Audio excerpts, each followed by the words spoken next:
everybody doing today? It is cold in East Tennessee. Out here in the garage, and got a little different video for you today. As you can see, I've got the 48 back in here.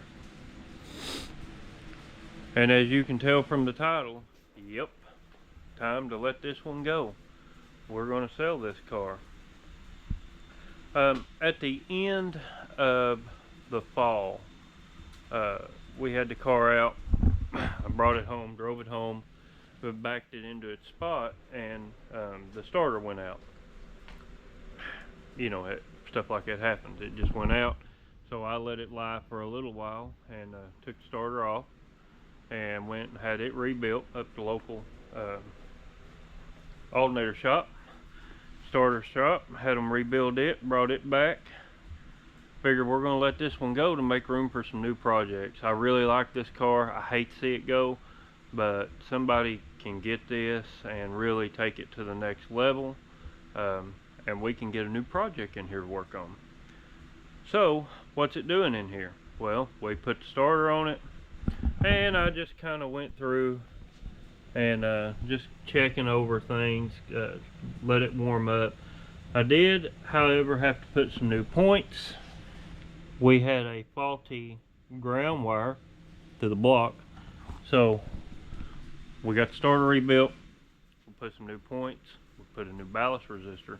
I'm certain that stuff shorted when the starter went bad.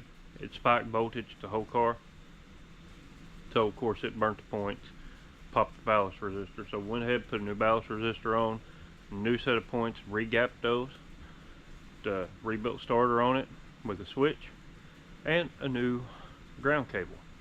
So because I want it to run good when somebody comes to pick it up, and I'm sure they'll appreciate that too. So other than that, we have it in here. Going to give it a good cleaning, a good detailing. Me and Mr. Axel are going to vacuum this thing out, straighten up a few things, wipe a few things off, and we're going to get this one ready to go on to marketplace. And hopefully somebody will pick this up and take it to the next level. We've took it far enough. We've had a lot of fun with it, but it is time now to go and get a new project and start in on it. Bronco update. Bronco is currently getting ready for paint, so we're getting ready to paint the Bronco. We're getting it ready, sanded down, cleaned up, put a final coat of black on it over that primer, and then I don't know, we're gonna finish up some odds and ends on it. It needs a few other things. The interior will need a little bit of work, not much, and then it'll be done, and hopefully we can go for a drive, because that thing's been a roll pain in the butt. But now you see Mr. Axel's here, and we are going to jump into this thing. I'm going to show you a few things on the points where we changed those. Maybe talk a little bit about testing that ballast resistor for you guys. If you've never tested one of them, or you have a car that has one on it now, show you how to test it, and show you how and what we gap our points on in this car, and just give it a good cleaning up and go over it. About you? Yeah, sounds good. Alright, there you have it. So, enough talking, let's get busy on it. Alright, now we're getting a little further on this thing. I want to take a minute here and show you about these points. Let me pull that rotary button off. Now, right here is the point setup in this car. So, you have your wire from your cool, and it leads up here to your cool. Here's your fire in.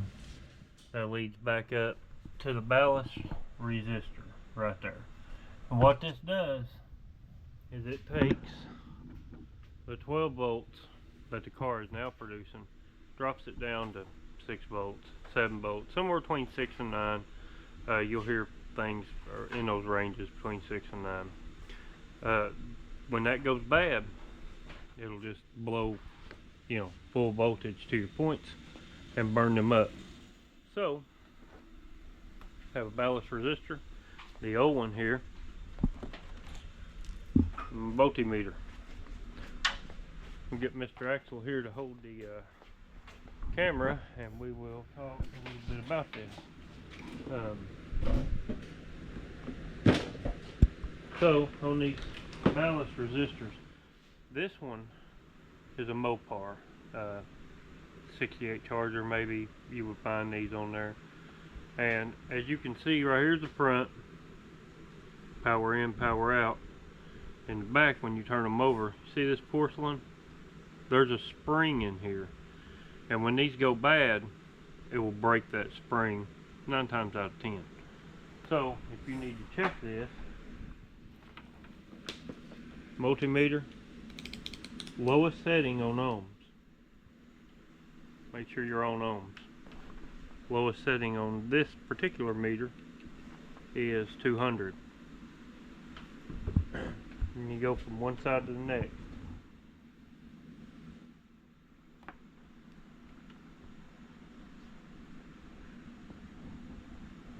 You see how sporadic? This one, show it right there, Axel. It's showing 2.6. That's bad. These things should be 1.7, 1.9, I guess. Somewhere around in that range. This one's bad. Let's go take a look at the new one that I put on.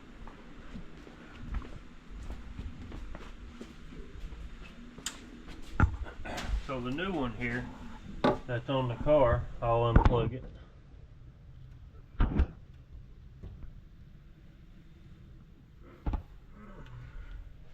Okay, now let's get this over here where we can see.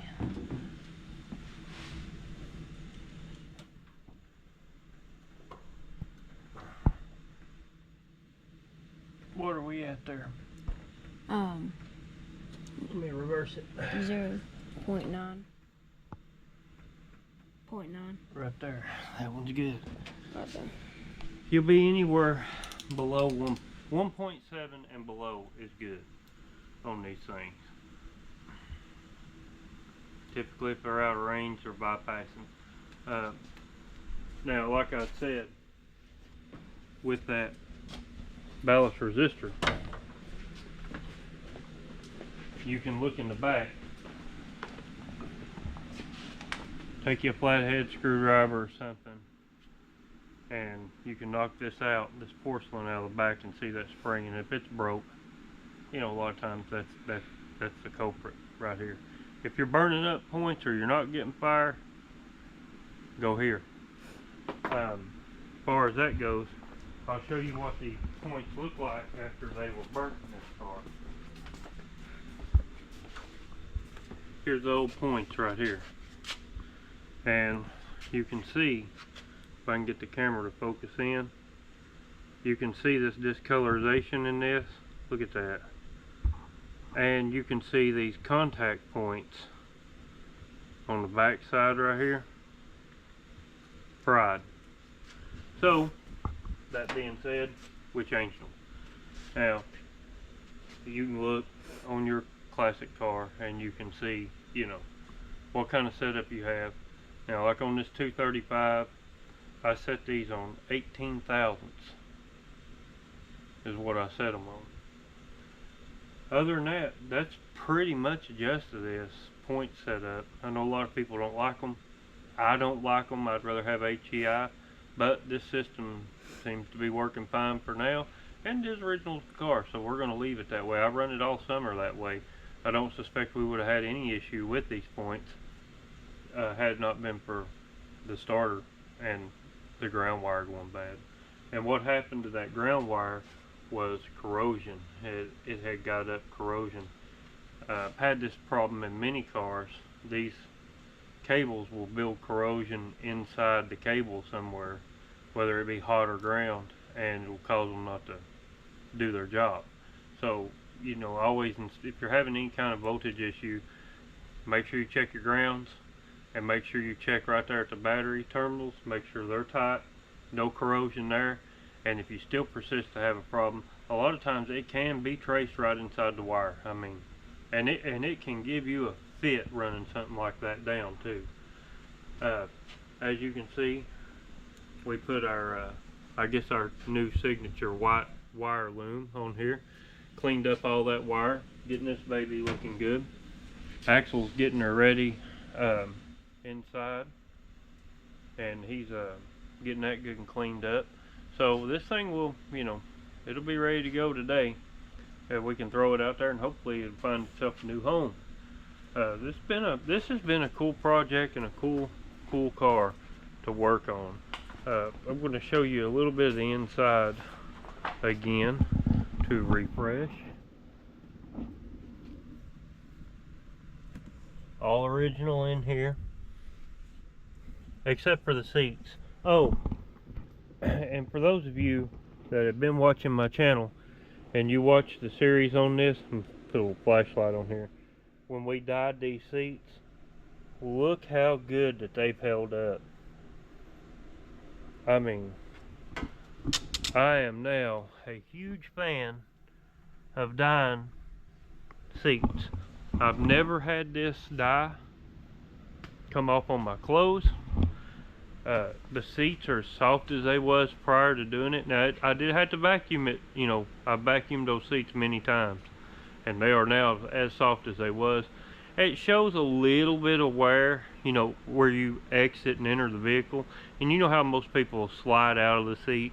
It does show a little bit of wear there, but it's not wore the dye out, and I'm highly impressed with that, and I will use it in the future going forward. So there's a I guess a 6-month review on the seat dye. that worked out so good. Those seats look so much better black than they did blue. But we're going to keep on here. I just wanted to break in there and explain a little bit about the points, and explain a little bit about a ballast resistor for people who may not know or looking for videos on that. So there you have it. Let's get back on this thing, get it finished, getting it cleaned up. Well, we're nearing the end of this. Quick little cleanup on the car. Wasn't really much to clean up. He done a little bit of vacuuming, wiped off the interior good. Now we're wiping off the body, and we're going to list this one. I hate that. This is a cool little car, but you can't keep them all, and if you want to move on to bigger and better things, you got to let go of a few things. So, help us say goodbye to this one. We sure did have a lot of fun building this old car, and I will give you one more look at it here. We'll have Mr. Axel jump in there and give her a start, or I will. We even have our cardboard floor mats in now. Oh, let's see here. Let's see.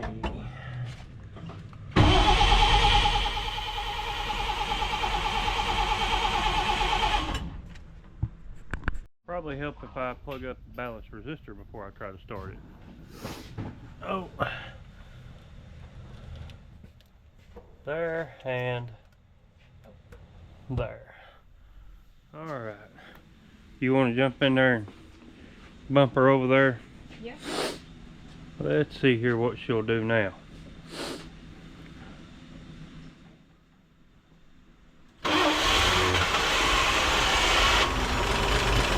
Oh yeah. Run like a little sewing machine.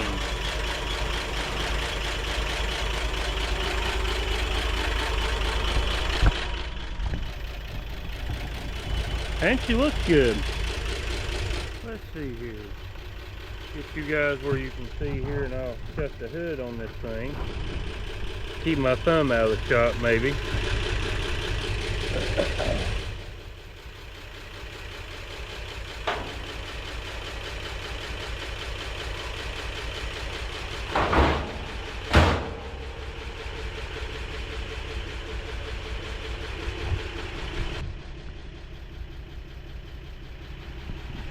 Cool little old car right here. Somebody get this and probably take it to the next level.